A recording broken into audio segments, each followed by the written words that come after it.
कर्नाटक में अब हिजाब के बाद हलाल को लेकर विवाद शुरू हो चुका है। अब आप देखिए इस मुद्दे को किस रूप में पेश किया जा रहा है या किस तरह की बात की जा रही है। वैसे देखा जाए तो हलाल एक ऐसा मुद्दा है जिसे उठाने में बहुत देरी कर दी गई है। इसे तो दशकों पहले ही उठाया जाना चाहिए था।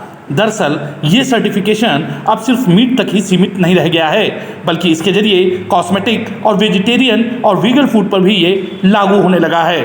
अब सवाल ये उठता है, भारत की 80% आबादी हिंदू है और इसके अलावा सिख, क्रिश्चियन, बौद्ध और जैन धर्म है। ऐसे में सिर्फ मुसलमानों को हलाल चाहिए तो उसे पूरा देश क्यों खाए?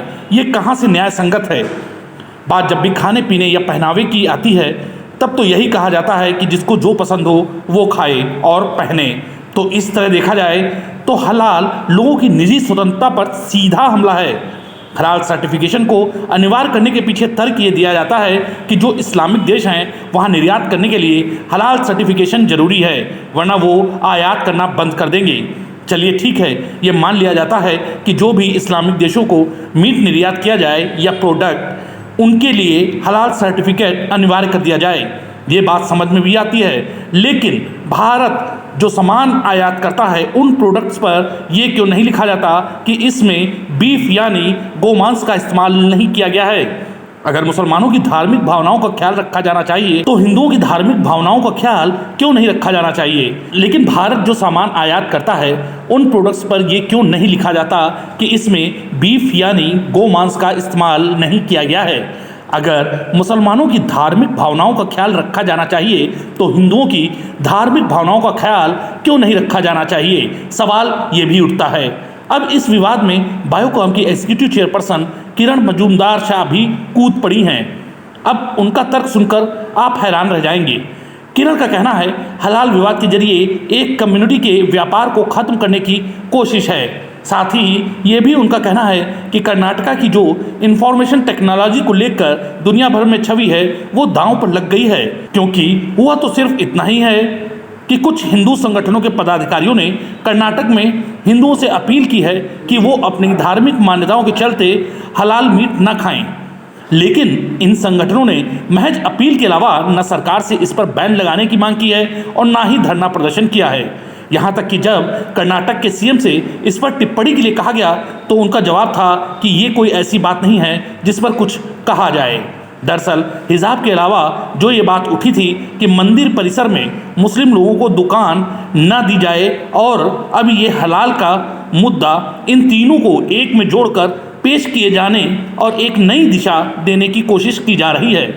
चलिए किरण शाह की बात मान भी लेते हैं कि इस मुद्दे से एक कम्युनिटी के व्यापार, धंधे और रोजगार पर बहुत असर पड़ेगा। क्यों?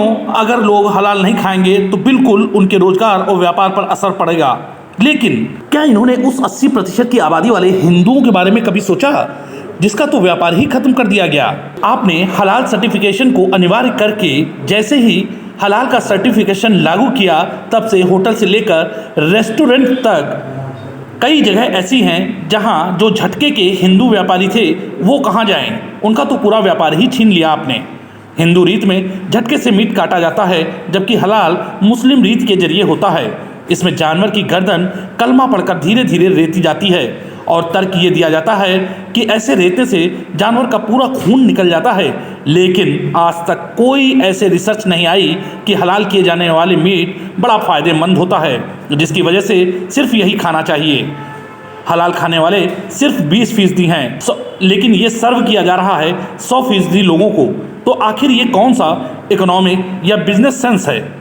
मुसलमानों के लिए अगर हलाल कंपलसरी है और उनका धर्म हलाल के बगैर मीट खाए जाने की इजाज़त नहीं देता तो चलिए इस पर किसी को एतराज़ नहीं करना चाहिए। लेकिन ये हलाल बाकी सारे धर्मों पर क्यों थोपा जाना चाहिए? क्यों सभी को मजबूरी में हलाल मीट खाना चाहिए? क्यों नहीं होटलों और रेस्टोरेंट के मेन्यू में बताया जाना चाहिए कि हलाल और झटका दोनों मीट उपलब्ध हैं, आपकी जो पसंद है वो खाइए?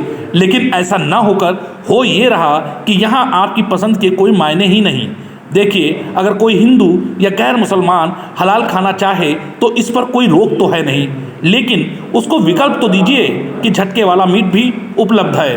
आप इन दोनों में जो खाना चाहिए वो ले लीजिए। लेकिन ऐसा हो नहीं रहा, सभी हलाल खाने को बाध्य हैं। फिलहाल इस मुद्दे को एक नया रूप देने की कोशिश की जा रही है कि ये मुसलमानों के खिलाफ है, जबकि जब हलाल सर्टिफिकेशन लागू किया गया तो उस वक्त किसी ने नहीं कहा ये हिंदुओं के खिलाफ है। दरअसल हो इसलिए रहा है ये क्योंकि हिंदू धीरे धीरे अपनी परंपराओं, धार्मिक मान्यताओं और अधिकारों को लेकर जागरूक हो रहा है। वो किसी का विरोध नहीं कर रहा, उसका कहना है कि जो उसे नैसर्गिक और संवैधानिक अधिकार मिले हुए हैं उसका अतिक्रमण क्यों हो रहा है। वैसे आपको ये भी बता दें कि ये हलाल मीट कानून के उल्लंघन भी हैं। दरअसल स्लॉटर हाउस रूल 2001 के मुताबिक जानवर को मारने से पहले उसे बेहोश करना जरूरी है और बाद में उसके चेतना शून्य होने के बाद ही उसे मारा जा सकता है। इस तरह हलाल मीट एक नॉन स्टैंडर्ड मीट है जो नियम का पालन नहीं करता। ऐसे में सवाल ये भी उठता है, अगर स्लॉटर हाउस नियमों का ये पालन नहीं करते तो ये बिकता कैसे है, बाजार कैसे लाया जाता है। दरअसल ये सर्टिफिकेशन जब से आया है तब से मीट के अलावा कॉस्मेटिक, वेजिटेरियन और वीगन फूड में भी ये आ गया है। तब से इसके जरिए इस पूरे व्यवसाय पर एक समुदाय विशेष का कब्जा हो गया है। ऐसा सिर्फ भारत में ही नहीं है, इसके जरिए पूरी दुनिया में इस व्यापार पर मुस्लिम समुदाय का कब्जा हो रखा है। ऐसा भी नहीं है कि सब लोग हलाल ही खाना चाहते हैं, लेकिन इस सर्टिफिकेशन के चलते सभी को खाने के लिए बाध्य किया जा रहा है। 2014 में इंग्लैंड में भी हलाल मीट को स्टोर में रखे जाने का जमकर विरोध हुआ था और ये कहा जा रहा था इसके जरिए इस्लामीकरण करने का प्रयास किया जा रहा है। बात जब बिजनेस या इकोनॉमी की जाती है तो सबसे बड़ी बात यह होती है कि किसी भी क्षेत्र में किसी भी समुदाय, कंपनी की या प्रोडक्ट की मोनोपोली नहीं होनी चाहिए, जबकि ये मोनोपोली बिजनेस बन गया है जिसमें कंपटीशन कहीं है ही नहीं। तो ऐसे में ये अर्थव्यवस्था के मानकों पर कैसे खरा उतरता है? क्यों इसे इजाज़त मिलनी चाहिए? क्यों ये हलाल का ये बिजनेस चलने देना चाहिए? सवाल ये भी है कि हलाल सर्टिफिकेशन अनिवार्य क्यों होना चाहिए? गैर इस्लामिक देशों में ये सर्टिफिकेशन लागू हो तो समझ में भी आता है और ये बात भी जायज़ है, लेकिन उसके बाहर ये क्यों लागू हो? एक ऐसा प्रोडक्ट लोग खाने के लिए क्यों बाध्य किए जाएं जिसे वो खाना नहीं चाहते? आखिर लोगों से उनकी पसंद और विकल्प क्यों छीन लिया गया? दरअसल जो बात एक सर्टिफिकेट से शुरू होती है वो बहुत दूर तक जाती है, क्योंकि जब हलाल मांस की बात आती है तो स्वाभाविक रूप से उसे काटने की प्रक्रिया के चलते वो एक मुस्लिम के द्वारा ही कटा हुआ होना चाहिए। जाहिर है कि इसके परिणाम स्वरूप जो हिंदू इस कारोबार से जुड़े थे वो इस कारोबार से ही बाहर हो गए। इसी प्रकार जब हलाल सर्टिफिकेशन मांस तक सीमित ना होकर रेस्टोरेंट या 5 स्टार होटल पर भी लागू होता है तो वहाँ परोसी जाने वाली हर चीज़ जैसे तेल, मसाले, चावल, दाल, सब कुछ हलाल सर्टिफिकेट की होनी चाहिए। और जब ये हलाल सर्टिफाइड मांसाहार रेल या विमानों में परोसा जाता है तो हिंदुओं और सिखों जैसे गैर मुस्लिम मांसाहारियों को भी परोसा जाता है। ये गैर मुस्लिम जिनकी धार्मिक मान्यताएं हलाल के विपरीत झटका मांस की इजाज़त देती हैं वो भी इसी का सेवन करने के लिए विवश हो जाते हैं। लेकिन इससे भी अधिक महत्वपूर्ण बात जो समझने वाली है वो ये है कि इस हलाल सर्टिफिकेट को लेने के लिए भारी भरकम रकम देनी पड़ती है जो गैर सरकारी मुस्लिम संगठनों की झोली में जाती है। कई इस्लामिक देशों में हलाल सर्टिफिकेशन सरकार द्वारा दिया जाता है।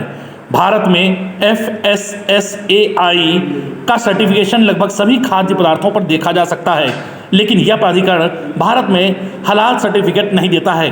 भारत में लगभग दर्जन भर कंपनियां हलाल सर्टिफिकेशन देती हैं जो इस्लाम के अनुयायियों के लिए खाद्य या उत्पादों के इस्तेमाल की अनुमति देता है। मांस से बढ़कर चावल, आटा, दालों, कॉस्मेटिक जैसी वस्तुओं के हलाल सर्टिफिकेशन के कारण अब यह रकम धीरे धीरे एक ऐसी समानांतर किसी भी देश की सरकार का कोई नियंत्रण नहीं है।